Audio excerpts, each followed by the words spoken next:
Guys, we got to stop meeting like this because today I have 160-mile-an-hour speedometer. That's 260K for you Europeans. I have a brand spanking new 3-row crossover that is supposedly the sportiest in this segment. And I have a bottle of water full. So, what are we going to do? Well, we're going to take this brand spanking new Mazda Cx-9 through these beautiful roads just north of San Francisco.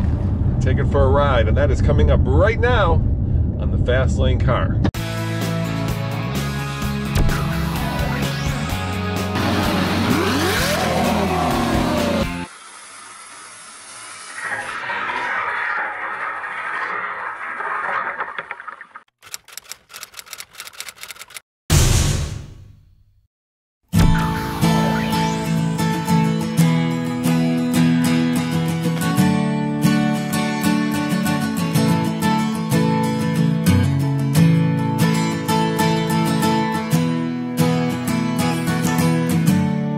Ladies and gentlemen, meet the 2016 Mazda Cx-9, and this is Mazda's moonshot. What do I mean by that? Well, they've taken a car that used to be kind of a family truckster, and in this 6th generation, they've made it much more premium, much more sporty, much more expensive, and for the most part, I think they've succeeded, especially on the interior. It starts at about $32,000, and if you load it up with all the bells and whistles, like, of course, our tester, it goes all the way up to $44,000.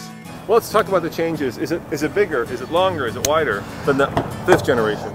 It's very close to the same size. Okay. It's 260 pounds lighter. Okay. A lot of that came from the engine. The engine's about 130 pounds lighter. But then the body structure is a lot more efficient too. So it's a stronger body structure that weighs less. And there's a couple places where we got fancy and did like an aluminum hood, for example, to save, because it's a huge hood. You can save a lot of weight on that.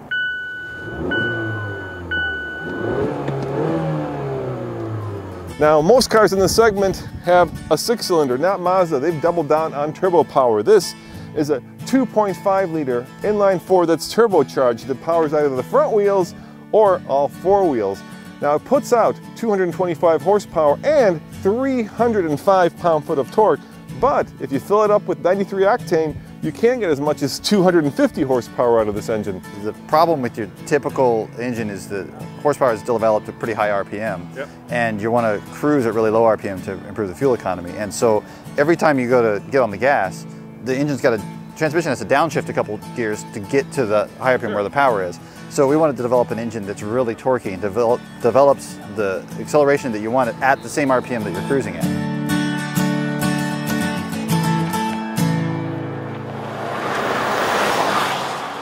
This Mazda Cx-9 competes with a lot of 3-row family crossovers, and you can probably name them. Think Honda Pilot, Toyota Highlander, Ford Explorer. These are all family haulers, but what makes this car unique? Well, Mazda says that it is one of the most driver-centric, and what they mean by that is one of the most sporty cars in the segment. Heck, there's even a little sport button here. Unfortunately, driving impressions are embargoed, so I can't tell you how it drives, but I could pull over and I can certainly show you how it drives. And why are we doing this? Because, well, we want to be first to give you guys the first scoop. All right, so here we go. And if you're smart, you can time this acceleration run to 60. Or not. There's 60. We develop, sort of from the driver's seat out, from the very beginning, like setting up the driving position. We start from what is the most natural position for a human to sit in, and build all the controls around that, make sure everything's symmetrical. You'd be surprised how many cars are not symmetrical around the driver. They'll put the steering wheel offset a little bit or move the pedals a little bit because, it'd be nice if we could make the transmission tunnel a little bit bigger. And the priorities are in other places. On our priority, in our cars, the priority is the driver. If the exhaust manifold would like more room, you know what, redesign the exhaust manifold, make it fit with where the driver's foot needs to be. The second row seat is very comfortable, and check it out, it slides. What's odd is that there isn't a panoramic sunroof like you'd expect in a lot of modern cars and the competing cars, but you do get the privacy shades, and to me, those always scream luxury. Well, at least they used to scream luxury when they were only available in 7 Series BMWs and S-Class Mercedes. Now, of course, they're becoming ubiquitous. Let's try getting in the back and see how I do. All right, the third row, probably best for the younger members of your family. Let me put the seat up and see how I do with legroom. You know, with the seat pushed forward, I'm okay. I could spend maybe a short drive over lunch in the back here.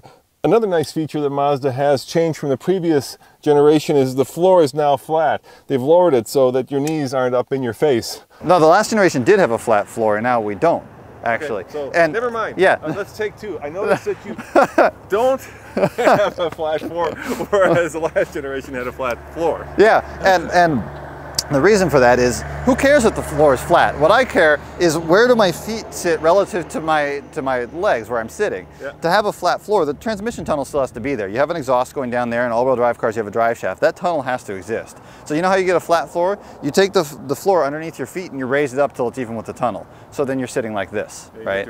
So we can keep the seat in a relatively the same position as it was before and just lower the floor, and suddenly it's so much more comfortable. You have more legroom, your knees aren't cramped up in your face, and the second row seat is just so much more comfortable with that floor pushed down where it belongs.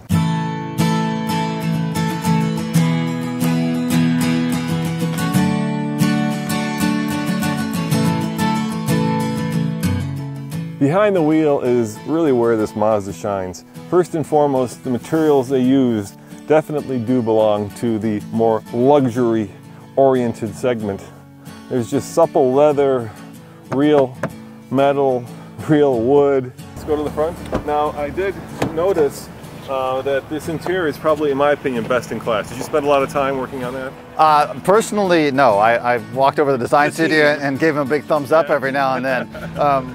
Yeah, the interior, we really kind of pushed the envelope. This is a Grand Touring one. We have another level above GT for this car. It's the first time we've done anything above GT. So this is already, a really nice leather interior. The signature level has a nicer leather. It's a Nappa leather, which is actually a real thing. It's a different grade. It's a finer, softer, more expensive, and more sort of less processed, more real. And we've got wood trim. All of this stuff that's this cool kind of metallic black would actually be a rosewood. And it's the cool thing about that wood trim is it's in that same three-dimensional block shape. The typical wood trim where it's just like sort of a laminate on top of something flat looks really plasticky and cheap.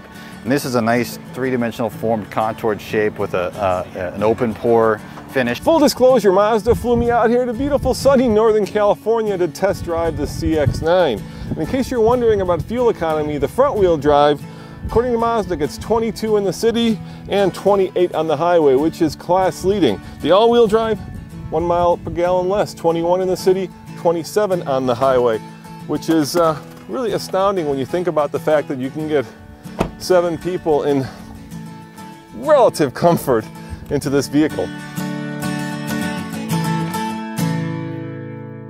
So I started to ask you the easy questions first, now for the hard questions. Okay. When do you get Apple Carplay and Android Auto? We don't know exactly when yet. Not at launch, unfortunately. As soon as we possibly can. We're working on it. It's real tricky with those guys. They've got their own requirements. Our system's got its requirements. Getting everything to line up. It's not just about downloading software. It seems like it should be so simple, and every time we think we've got it simple, they'll pull another thing out and change something on us. So. And I know you have a new partnership with Toyota, so is there a hybrid or an electric version of this coming at some point? Now this is one engine, one drivetrain, and we haven't done any hybrids or any electric cars, and we have the best average fuel economy in the country. So a lot of that stuff is a distraction. If you focus on sort of the core technology that we're using, even the hybrids are still using a gasoline engine.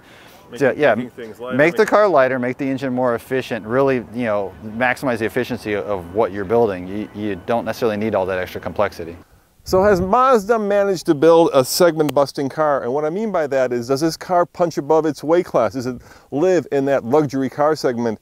And the answer, at least from behind the steering wheel, is yes, because inside it is definitely the nicest car in its segment. Now, how does it drive? Well, you're going to have to wait till we get it to Colorado and I can spend a full week behind the wheel. And if you're interested in this car, it is coming to a Mazda dealership at the end of June. As always, this is Roman saying thanks for watching, and check out tflcar.com for more news, views, and of course, segment busting reviews. See you next time. Ciao. Listen to that. Does that sound like a truck to you? Or does it sound like a car? Because I've been having an argument all day driving and reviewing this 2017 Honda Ridgeline, because I know there's a bed in the back. I know it's all-wheel drive. I know it looks like a truck, but when I'm driving it, gosh, I think it's either a crossover or a car. And well, I'll let you decide, because coming up right now is our first drive review of this brand new Honda Ridgeline.